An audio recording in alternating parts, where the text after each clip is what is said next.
America is $18.8 trillion in debt. That is the record high. And let me just tell you, we are all feeling it when it comes to the debt in America. The crazy thing about it, baby, is it's scary because people don't realize the financial burnout that we have. Mm-hmm. Please like this video, subscribe to our channel so you can see what's coming next. As we have our conversation about the U.S. Debt levels and U.S. household debt levels reaching a crisis, Yes.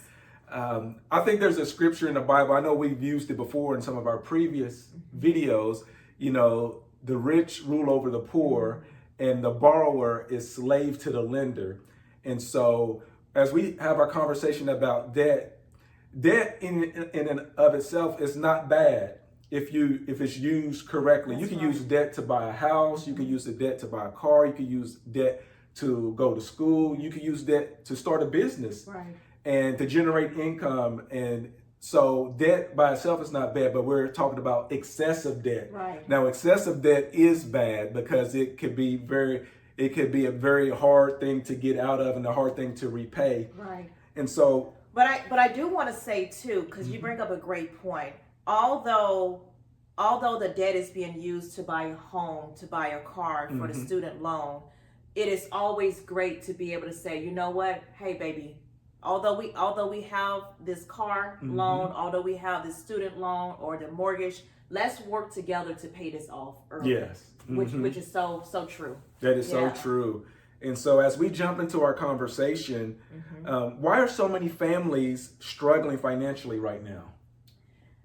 I would tell you is that there are a lot of families that are out there that are struggling financially, and we're all working hard, right? Like you all are working hard, we're working hard, but there is a word that's called inflation.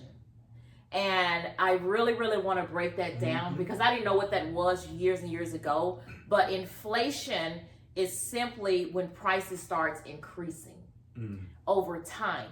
So for example, I'll use this as an example. Ground beef, several years ago, it was like, was it $8, baby? Maybe around that price. Yeah, yes. $8. And then this year, ground beef is like $15. Oh my God, I'm talking about the long ground beef is like $15 now, right? But also, I'll just use Franklin and I. Groceries several years ago was close, what, $550 to $600. Now it's a little bit over $700. That's talking about inflation. The house that we're in, we purchased it 10 years ago. Now it's like double. So just imagine if we had to get our house now, we will be paying double than what we paid last year. So that's inflation. But if we take it a step further, right? When you think about like the toiletry, the deodorant, your tissue, paper towels, all those things have increased. But when you look at inflation versus your salary, that's a big difference. Because you're looking like, okay, inflation has increased, but my salary is like steady or going up just a little bit, but it has not matched the inflation piece. So that's what we talk about when we think about people that are struggling and that are using your credit card month over month to be able to pay for the things that you need. Right. That's what I mean that's what we mean when we talk about people that are like struggling financially too. That's a really good perspective. Thank you for sharing that. I really enjoy you breaking that down. And so families can really get a realistic picture of what's taking place, what's happening financially, and to the prices. You know, we haven't even discussed gasoline. Gasoline prices have gone up substantially. It's over $4 a gallon. And so that puts a little bit of strain on household budgets and, you know, make discretionary spending, you know, even more difficult. Right. So I wanna ask you a question because this is something that I think a lot of couples would help a lot of couples out there. What do you think is one of the biggest mistakes families make financially? Oh, that's good. Yeah. And before I just jump into answering that question, I just want to give a little bit of information about what our nation is, where our nation is at financially. And speaking, you know, the amount of debt our nation is taking us on, I believe it's almost $40 trillion in debt. Just wrap your mind around that. That's just a crazy, I can't even imagine how many zeros that is. Right. But our nation is in a whole lot of debt. And, you know, one thing about debt is it doesn't go away. No. Either you're intentionally about paying it off or it's going to grow. And so that over decades and decades of excessive spending, right. our national deficit has grown substantially. And likewise, so our nation, where we're at right now, we have to borrow money just to keep the government open, just to pay our bills as a nation. That's wow. And so, going down a little bit further into U.S. households are facing a similar situation. Many U.S. households are having to borrow just to pay their bills. And so we want to make sure that we highlight that issue, that it's not just a local problem, it's a national problem. Right. And so you asked the question about what are some of the things that, one of the biggest things the family is struggling with financially. Biggest mistakes. I would say the excessive use of debt. Right. I spoke earlier about, you know, there's some good uses for debt, but when you're using too much debt, when I say you're using more debt than you can comfortably afford to repay, right. That's one of the biggest mistakes couples are making, and as our nation is making, and also, you know, even businesses are making. And so you have to be mindful of that. You have to ask yourself the questions, are we using too much debt? Are we overextending ourselves on the credit cards? Are we overextending ourselves on our loans? Just because the lenders are willing to loan you money for the house, can you adequately fit that into your budget? Is it affordable for you on a month-to-month basis? Right. And so those are some mistakes that I see that couples are making. Right. And so we have to make sure that we have guardrails, that we only use as much as that we can reasonably afford to repay. Right. And you know what? You bring up a great point too, because we don't think about what we're doing in a sense and how it's impacting the generation behind, like your children behind you. So what you do now impacts them, and then they'll start doing that, right? So if we're in this debt, because you talked about like all of that money, the debt that we're in this debt, then if we don't start being intentional and being consistent and start breaking the cycle, our children will follow. Our nieces and nephews will follow what we do. So I love it, baby. Thank you. Yeah. You know, it's a trickle down effect. Thank you for highlighting that. That's very good. And also, I have a question for you. Yeah. What role does communication play in financial success as a couple? Ooh, it's a huge role. And it's a huge role because I'm going to speak to the ladies. Like, oftentimes we think our men can read our minds. They can't. They cannot read our minds. And then also too, men need time.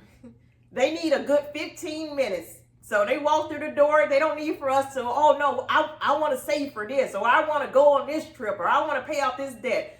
They need time to really think.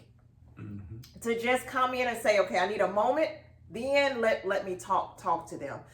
Franklin and I know my husband now, so I know when he needs time. We're both morning people, right? Bringing it to him at nighttime, that ain't happening, right? And vice versa. Vice versa. Like he knows that I'm a morning person, right? When you're tired, you don't really want to talk through a lot of that. But baby, what about the men though? I think the men, you know, as far as communication, you know, sometimes we don't often express ourselves or communicate directly as like we should. Right. And I think for men, the next step for us is just to be able to be transparent, communicate what our thoughts are and our plans, and you know, if we're concerned about something, make sure that we get that out in the open so that we can have a good conversation about it.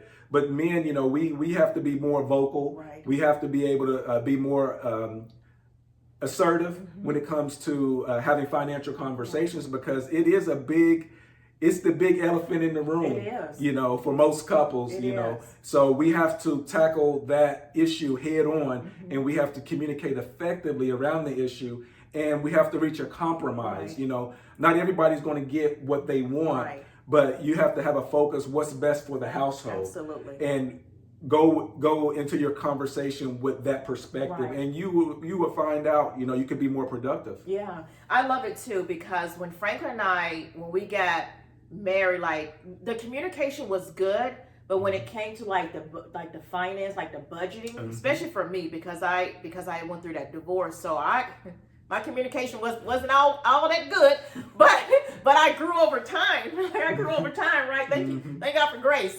But I grew over time, and I would tell you that the communication that Frank and I have now has allowed us to make great decisions around our finance. We have learned with each other, like, okay, baby, it's time for us to sacrifice. It's time for us to, you know, delay gratification. It's time for us to move our goals to this level, right? You know, with God in the middle, with God guiding us, right? Because that's the most important thing. But being able to do that and communicate together, sometimes it's just about listening and asking questions. Franklin would tell you, I ask a lot of questions, but in reality is that I want to get a clear understanding and how he, you know, what his perspective is and what my perspective is. So it's a two-way. It's not him and me. It's us together and moving us forward. And when you're doing that, your children will be able to see that as well, too. So my question for you, baby, is that what are some practical ways families can reduce debt? I would say one of the number one thing you could do is just get a plan just to pay off your credit card. You know, so many families are using credit cards, you know, to help sustain them and to help them with emergencies and everything. But build up your savings so that you could pay off your credit cards. That would be a big one. The number two, I would say, is, you know, make sure you have guardrails and limits on the amount of debt that you use. I know I touched on that a little bit earlier, but I want to touch on it again. Yeah. But make sure you're not over borrowing, you know, for a car, for a house, because these things add up. Right. And so the use of your credit card, using student loans, any credit that you borrow, make sure you're not over borrowing, that it fits within your plan that you can affordably repay. Right. Right. I love it. You know, the other piece too is that use the gifts that God has given you, where you can generate more income into your household too. So that I just wanted to share that too. Oh, that is big, because, you know, having multiple streams of income can really help you further along financially and help you pay off a lot of your debts, and also give you a little bit more financial flexibility and do some of the things that you want to do for your household and reach some of the goals that you have for your household. Yeah. That was really good, baby. No, that was good. So we just want to give you one last encouragement, is that, you know, you're not alone. Franklin and I, we are a witness where we have been able to come together, communicate, align on our finances, and so Isabella could be able to see us walk this thing out together. So just continue to work together, talk it out, like really communicate with one another, and be consistent and intentional on your financial journey. We pray our video truly blesses you and your financial journey. Please like this video, subscribe to our channel so you can see what's coming next. Your financial journey is better together.